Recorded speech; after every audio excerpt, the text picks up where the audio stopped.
Morning, everybody. Hopefully all of our attendees can hear us. If you can't, send a chat and we will make sure that tech support is sorted. So welcome to this quick webinar on taking your business beyond borders, the tools, technology, and tactics staffing companies need to expand to new markets. Here today joining us, we have Ian McIntosh, Lead of Alliances and Partnerships at Textkernel, Jeremy Wastel, Commercial Director, UK and EU at PGC, Precision Group Consulting, and Richard Stenson, Head of Commercial and Legal at Austin Fraser. Gents, thank you so much for joining us, and we're really looking forward to the insights that you share during the webinar, and hopefully we can teach everybody something today. So I think let's kick off. Why are companies looking to expand to new markets? Excellent. I thought we'd just do a very quick introduction of everyone who's on the WebEx today. I'm Ian from Textkernel. I've been with the business now for almost 3 years. Prior to that, I spent 9 years working within the staffing and recruitment industry. As Derek mentioned, I'm responsible for managing relationships across our customers in the UK and also working with international staffing businesses. Very quick overview. At Textkernel, we're machine intelligence for people and jobs. Essentially what we do is we help staffing and recruitment companies make more placements, and we do that via automating the recruitment process. Our solutions include semantic search, automatic CV to job and job to CV matching, as well as big labour market data and CV parsing as well. Yeah, Jeremy Wastel from PGC Group. I'm the Commercial Director for UK and European clients, making the transition from UK and Europe into the US or Canada. I've been doing it for about 2.5 to 3 years, and before that I was in mix of consulting and also in recruitment myself. As a business, what we're doing in North America, it's known as an employer of record. So we're actually becoming the employer for different companies' employees, taking on all the legal responsibilities that they would do otherwise, and that's across every state in the US and every province in Canada, working with a mix of staffing agencies and also startups or corporate businesses looking to outsource their employment. Richard, over to you. Good afternoon. I'm Richard Stenson. I'm the Global Commercial and Legal Director for Austin Fraser. Austin Fraser are 11 years young now, and I've been with them 7 years. Originally came in as head of client services, so looking at kind of probably more the land and expand, and sitting quite closely with our sales team to look at broader opportunities within their client space. We, as Austin Fraser, cover across IT and life sciences for both permanent and contract staffing solutions. So we have locations currently in the US, in Austin, Denver, and Dallas, and in Germany we have Munich and Berlin, and in Reading in the UK. Great, thanks, Richard. Go on, Derek. So I think now let's actually join into why are companies looking to expand into new markets. It seems like we've got a bunch of panelists here who really know what they're talking about. Guys, can you give us some insight? Yeah, sure. More than happy to. I think if I can start, for me, the new thing about expansion is really looking at new markets. You know, why would you want to expand? Because you want to basically be able to offer expansion into your business and offer opportunity by landing new territories. For me, a really simple analogy is e-commerce sales. You know, at the moment you can deliver to the UK, you can post to the UK, but suddenly if you then open that up into European or international postage, you're really expanding your market capture and potential market share. Yep. From my perspective, we're really focused on helping companies go into North America. US is the main interest, and Canada is really of interest when companies get into America and they kind of start dealing with their neighboring country. A few of the reasons why people are drawn into new markets is partly because they're led by existing customers. So they've got open inquiries in terms of, if we're looking at the recruitment space, they've got US customers based in Europe, and they're asking them to offer the same service in the US as well. So they're kind of transitioning out there. In terms of tech startups, we do work with a number of smaller scaling tech startups. One of the reasons they're looking to go to North America is in order to get VC or PE investment. One of the conditions is that they actually have a presence in the US. So a lot of CEOs or MDs will actually make that move and will utilize PGC's offering to employ the workers while they're out there. A bunch of other reasons as well, which we'll go into. Richard, from your perspective, anything? Yeah, I guess it mirrors and bridges across both of your points, really, gents. And I guess from the owners, Pete and Dale's perspective, one of the first reasons for looking internationally was to provide opportunities for those individuals in the business that had excelled and wanted to look at broader opportunities internationally. And we've always wanted to be in a position where we recognise excellence and hard work within the business.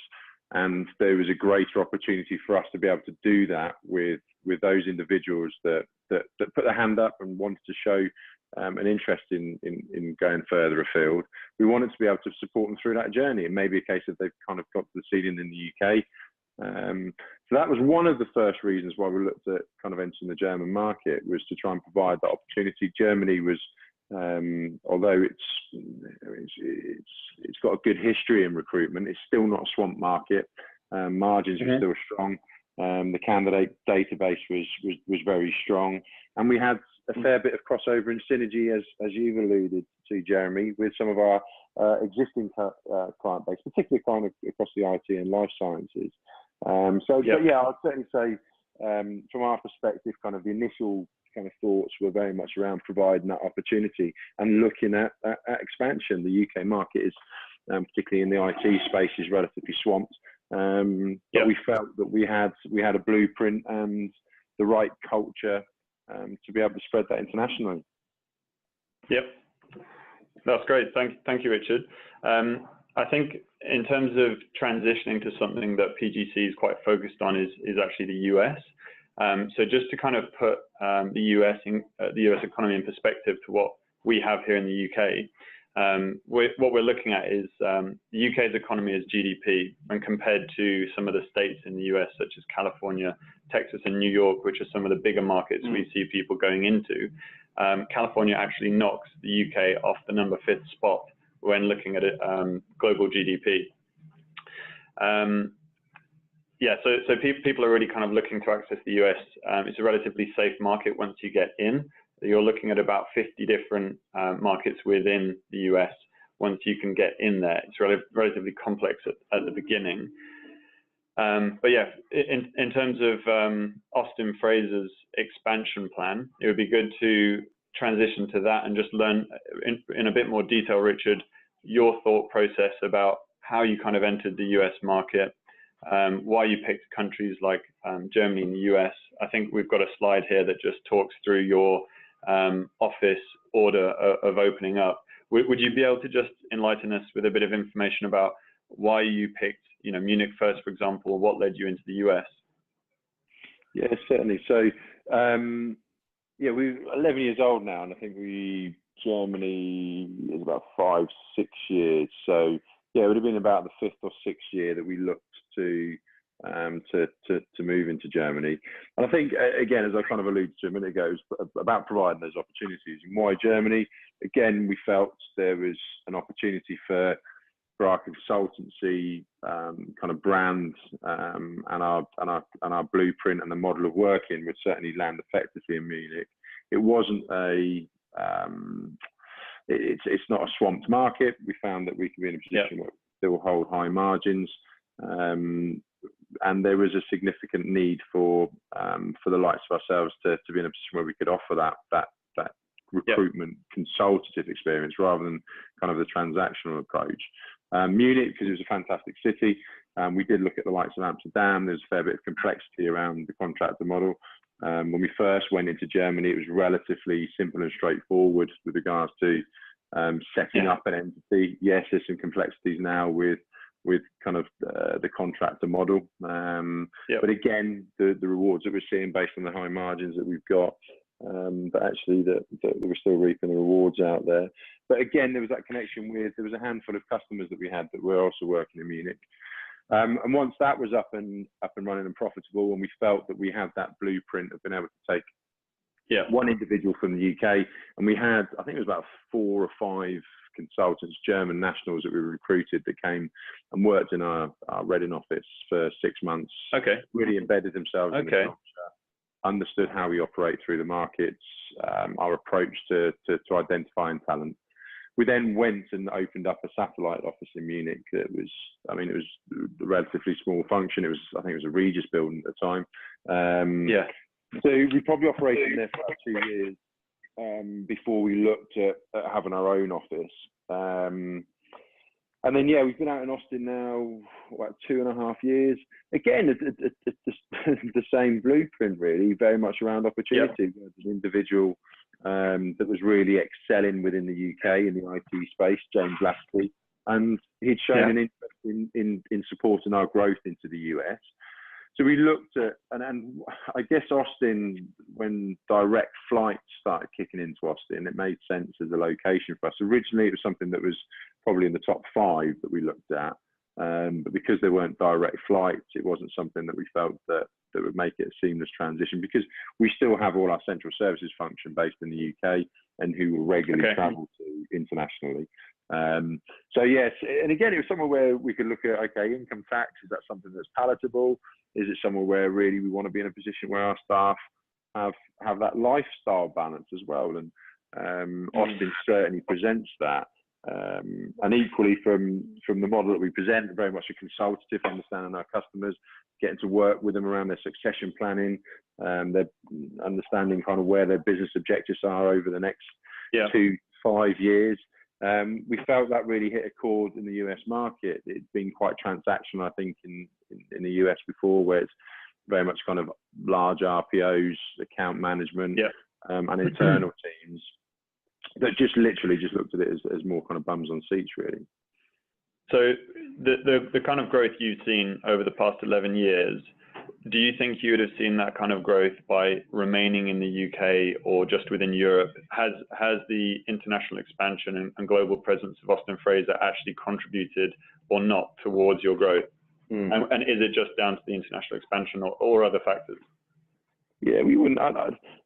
Pete phoned me the day after the referendum and the Brexit announcement, and was like, "What does this mean to us?" And it was like, "Well, actually, we're based in the US, we're based in Germany, we're based in the UK. So, by the nature of the business, we want to be in a position where we've got quite a diverse client portfolio, so that we're never particularly exposed to one particular market.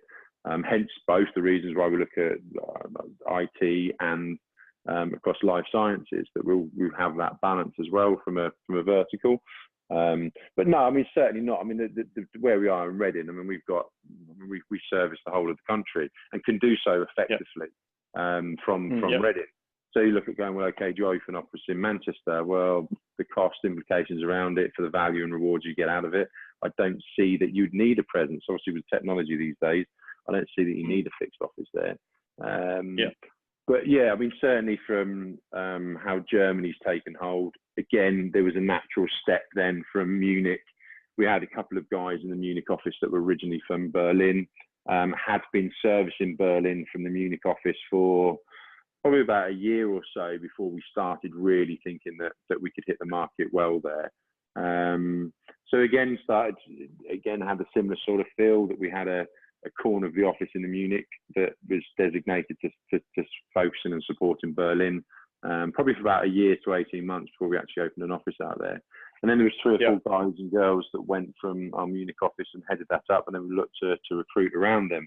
So if you've got a core team that kind of lives and breathes those values and the culture that you have, they can help instill that in your new recruits. That's a really good insight. Yeah, and it's certainly worked for us. So yeah, and then from there, obviously we can see that the growth. There's an expectation of a yield per head before we look at expanding, but we will be looking at probably 1 or 2 more locations in Germany over the next 18 months. In the States next year, we're probably looking at 2 to 3 more locations as well. But it's dependent on the growth we through from Denver and Dallas. Perfect, Richard. That's really fantastic, and I hope some people have got some really good insights in terms of the blueprint that you've been using when expanding into new markets. That kind of leads nicely onto the next slide, actually, where we've got an image of PGC's workforce displayed as a heat map across the US.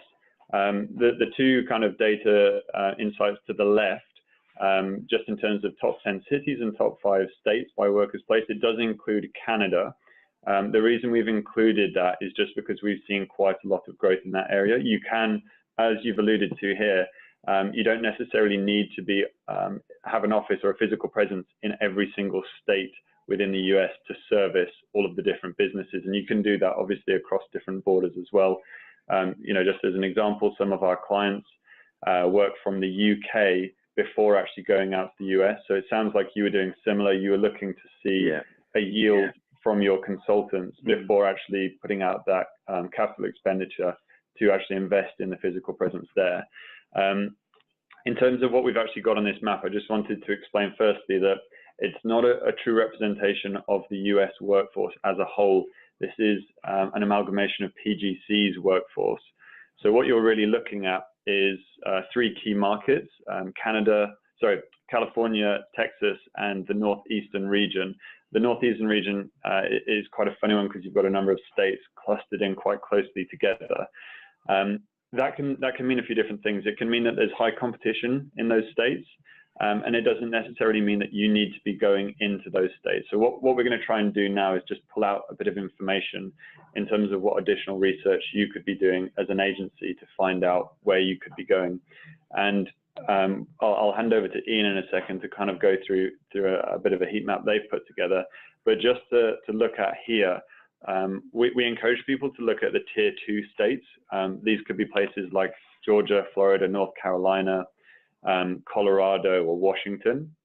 The reason for that is typically companies are going to expand into the headline states, you know, New York, Texas, California. But when you look at the US as an economy, you've got 148 million people employed at any one time, just under 3 million people in temporary employment.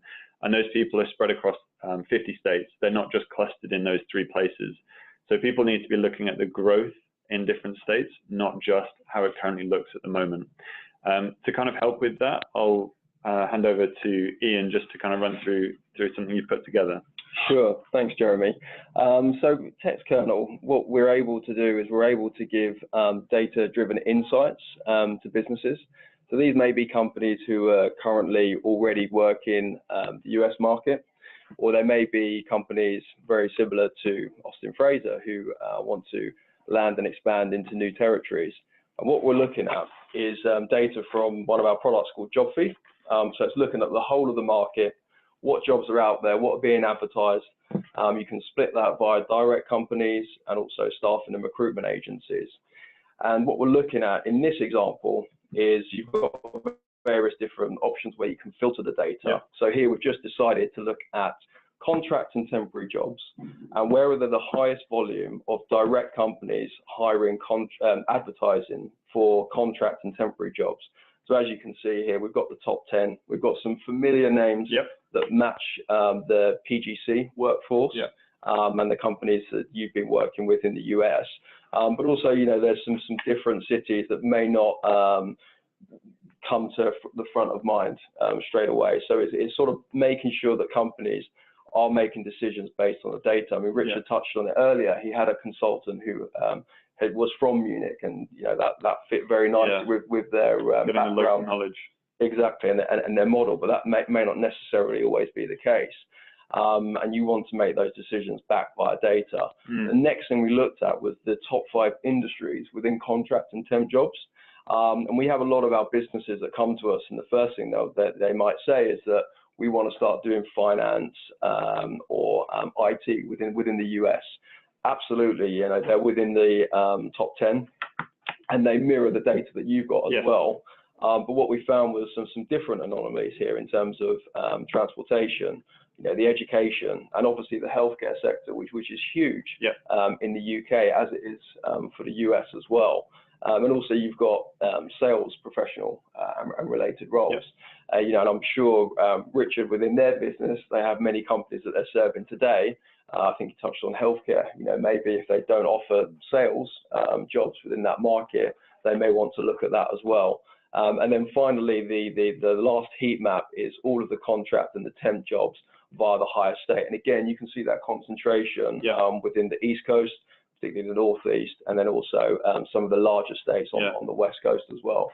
Yeah, and I, before, because I had a look at this before, I just pulled out something quite interesting. If you compare PGC's heat map and Textkernel's heat map, what you notice is a few of the states on PGC doesn't have the same density that it does on Textkernel's. What that could tell you is that there may, well, for US agencies, there's a lot of jobs being posted in those locations, and so there's definitely opportunity there. But by PGC's workforce, not the same level of people are actually being employed by PGC. Now, that may be a representation that there's not such a high level of competition with other recruitment agencies there, and some of those were just people to think about afterwards: Ohio, Michigan, Pennsylvania, North Carolina, Florida, Virginia, and Illinois. And again, with the US, you have to think about the industries that you're going to be focusing on. So just ensure that if you're going to look at a different state that may not, that may not be a tier 1 state, that your industry is actually relevant to that. Richard, just kind of back to you here. What kind of data-driven decision-making did you use, if any, when you were looking at new locations? Yeah, so although we've kind of touched upon the kind of the softer side of things, and Austin Fraser want to present those opportunities to individuals, we've gone into a significant amount of research. Once we've gone, okay, well, here's 3 or 4 opportunities, we'll then look to expand that to probably 10 within that location. Over the last probably 4 or 5 months, we've been using Textkernel to try and assist us with some of the detailed demographics, understanding of kind of the decision making, well, with regards to kind of candidates' decision making around adverts that are out there. The availability of candidates within certain technology stacks has certainly assisted. But we do break it down. I mean, we do start bizarrely from our internal perspective of, okay, what do the income taxes look like? What is the lifestyle like? An important consideration. And we generally have kind of 5 to 10 hits on that first before we then go and start broadening that to look at the technologies that are available. Got it. Some of the client bases that are available. I mean, you talk about life sciences. We're obviously in Austin at the moment. There's a number of states that are in Texas that have large pharmaceuticals and healthcare. So that's certainly something that we're looking at the moment. But it's very much about trying to do what we do well. So we recognize that we want to go into those markets, embed ourselves well in those before we look to try and diversify. So the US at the moment only has an IT, we only provide an IT recruitment function. We don't have life sciences there yet.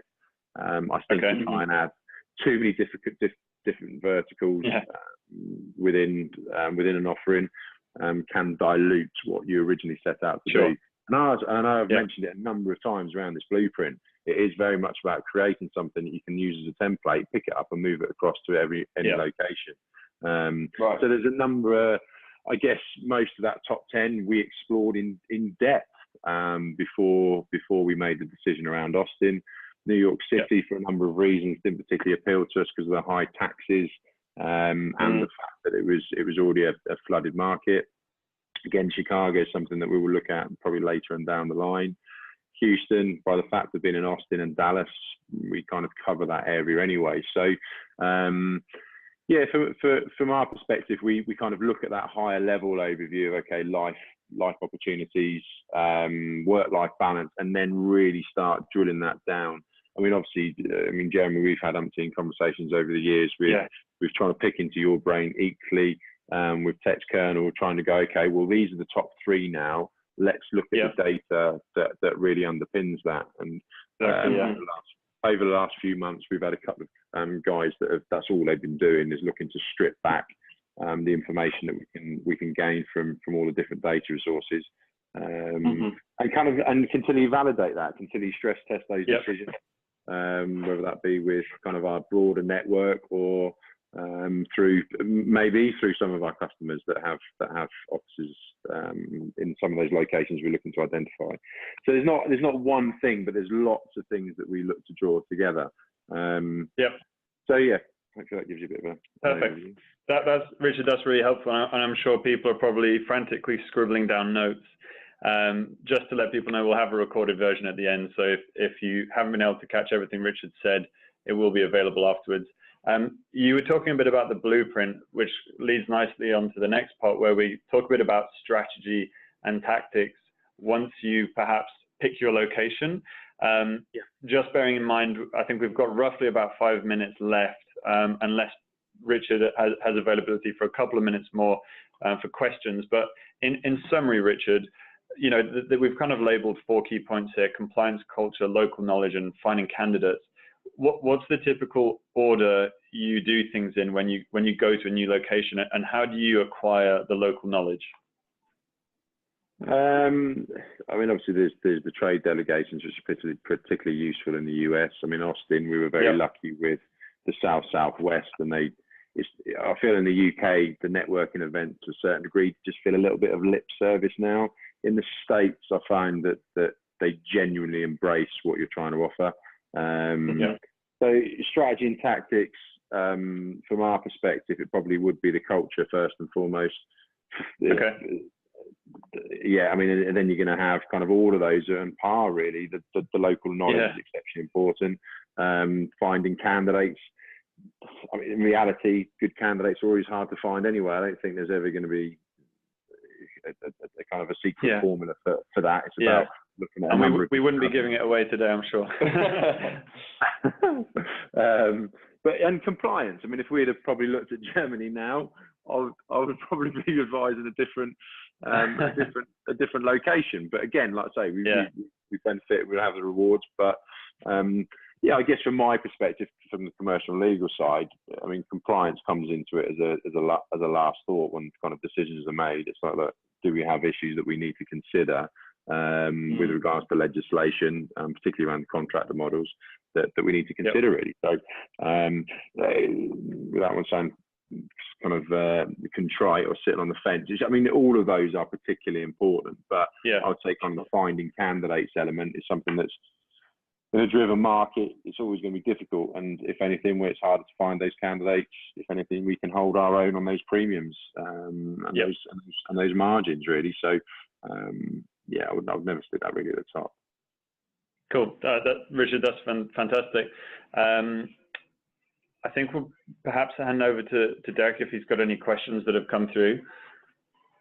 Yeah, so there are a couple of questions here. What I would just like to say to the audience is if anybody has any questions and you've been too shy to actually share with our Q&A or just really been absorbed in all the knowledge being shared here, please take this opportunity to send any questions you have through our Q&A here. We'll answer some of them now, and then if any do come through that we don't cover, either Ian or Jeremy or both will be in contact after the fact to really give you all the details and the data you need.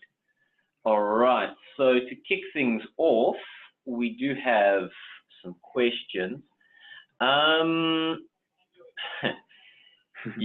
So I mean, here's quite a big one. How do you find managing a team based from the UK? So if you're expanding to a new market, particularly the US, where they're 6, 8, 10 hours behind, how do you deal with managing from the UK? And it's an open question, so anybody feel free to jump in. I'll quickly cover this one off just from PGC's perspective, because we have offices in London here. We've got an office, we're headquartered in New York, and we've actually just opened our San Francisco office. So one of our guys from London has just opened that office. So we've put in place, as regional leads, we have regular catch-ups just to make sure we're all sharing the same strategy and we're all aligned in terms of what we're trying to achieve individually, but collectively as a company, because, the west coast of the US, the northeast, the south of the US, as well as the UK, they're all quite different, and we may be targeting different companies. What I'm doing here is helping a lot of companies get into the countries. What we're doing in the US is helping domestic clients, whether it's expanded to different states or into the US, into Canada or Canada to the US. So I think just being aligned is the most important thing, and just having regular catch-ups. is what we found really useful. Yeah. Richard, anything from yourself? Yeah, I'd mirror that, to be honest. I think if you can start off with the right culture in the first place, and where we've tried to have those key individuals that will then go and be the ones that are the leaders of those new satellite offices, then we are very much trying to live and breathe that through those individuals, ensuring that they have the right foundations first. They wouldn't be in a position where they'd be setting up a new location if they didn't live and breathe our values and our approach to business. But equally, I mean, certainly from Austin's perspective, I mean, you look kind of now, they came online, about an hour ago, so about 2:30. So you can kind of get your UK and European bits cleared out of the way, and know by kind of 3:30, 4 o'clock, you'll be in touch with the States for the remainder of the afternoon to a certain degree. But I think it's about those individuals you have on the ground, really. Great. All right, good stuff. Moving on to another one here. Richard, this one's for you. So what did the German guys do in terms of their work tasks in reading during the 6 months to prepare them for setting up the new office in Munich? No, good question. It can be a range, really. So we've got a 12-month extensive training program, and if you're looking at setting up a new office, there's no real value in doing that in a new office, new location, where there's a handful of individuals that don't really have that buzz, the feel of what we're trying to achieve. But if you take them to a location that is already established, and so Berlin, they would have set up in Munich first and foremost. They'd have had all their training through the Munich office that has kind of got that feel. And equally, when the guys, we originally set up in Munich, they came over to the Reading office for 6 months, so they could feel that buzz. They could see what a real kind of live office feels like. So when you start talking them through about your target list, your target candidates, your clients, they can bounce those ideas off the counterparts in the UK. If you're in a brand new office, new white walls, all on your own, it can feel a little bit of a path ahead of you. So we try and really give them the key skills and give them also that confidence. They go, look, you will make mistakes. This isn't an easy gig. And whilst having individuals, they'll work quite closely to their counterparts, whether it's a PHP market or security and infrastructure. They'll work with those counterparts in those other locations just to talk to them about drivers. What's driving the market? Well, actually, there's a new tech coming into PHP or JavaScript or whatever it is. And they can have that confidence that somebody else is going through that journey. And we do find that actually, I mean, there's a load of guys in the UK that still keep in touch with the US guys and talking about the particular markets, other things that are driving your decision makers at the moment. Is there anything hitting banking? Is there anything hitting public sector? So I guess, in a nutshell, I think that's probably the biggest thing that they get out of it is having some commonality with other individuals in the business. But also that confidence to understand, well, actually, it's not easy every day. Because, particularly in a cold call environment, it can be difficult when it's no for 95% of the day. Never an easy day in the life of a recruitment consultant. Richard, I think we've got time for one more question. So for the people who are viewing this now, and for the future people that will view it as well, what's been one of the biggest lessons you've learned that you would advise people to do or potentially not to do? Probably the biggest lessons is to have a clear team that can deliver it and have a consistent team. I mean, generally, I would assume that a majority of the recruitment businesses on the phone will have people that will incorporate parts of their day jobs as you're looking at opening and expanding into new locations. In reality, it should look at having a designated team around that, or at least have a project manager kind of leading that. Location we've looked at, it's been pulled from. There's an element of commercial and legal, there's an element of finance, there's an element of marketing. But it's when you really need someone to lead that home. And equally, we've got 2 founders that are exceptionally inspirational, are always chasing at the next opportunity. And sometimes the difficult thing is reining those guys in and just going, look, keeping up with them. We can't do 6 locations in 1 year. Can we please just start fire? There's only one Richard Stenson. Exactly. So I guess just to have some foresight and work backwards. I mean, we've always done it quite seamlessly from time scale as well. If we want to be there at X date, we work back from that, and we set up a kind of a project team to tick through pretty similar tasks, and we have the same Gantt chart for each location now. Right. Fantastic. Awesome. Well, guys, we're going to have to call it there just because we are running a bit over time. I do just want to wrap up here quite quickly. First of all, a huge thank you to Richard, to Jeremy, and to Ian for sharing their knowledge here and giving some insight into how you really take your business beyond borders. I think just in terms of the volume of information that's come out on this, super valuable, and it's really half an hour webinar is not enough to dive in. So you guys will see on the final slide, we've got Ian, we've got Jeremy, and we've got their contact details. If you have any specific questions, please feel free to reach out directly to them. They'll be answering any of those questions, as well as all of the other questions that unfortunately we didn't get through to on the Q&A on the webinar tonight. One last element here is that we're going to be doing a random draw for 5 lucky attendees to actually go out to dinner in London on the 24th of October, I believe it is, yeah, with Ian, Jeremy, and Richard. So, you know, keep an eye on your email box there. Hopefully you guys are one of the ones who are selected. I think that's about it. Anything, any other closing remarks, Jim? Just wanted to say thank you to everyone that's tuned in today. Really appreciate that. And obviously really big thank you to Richard Stenson for taking the time out of his day to be here today and to give everyone this information. Yep. Thank you again, everyone, for your time. Good stuff. Thank you, guys. Guys, thank you so much. This concludes this webinar.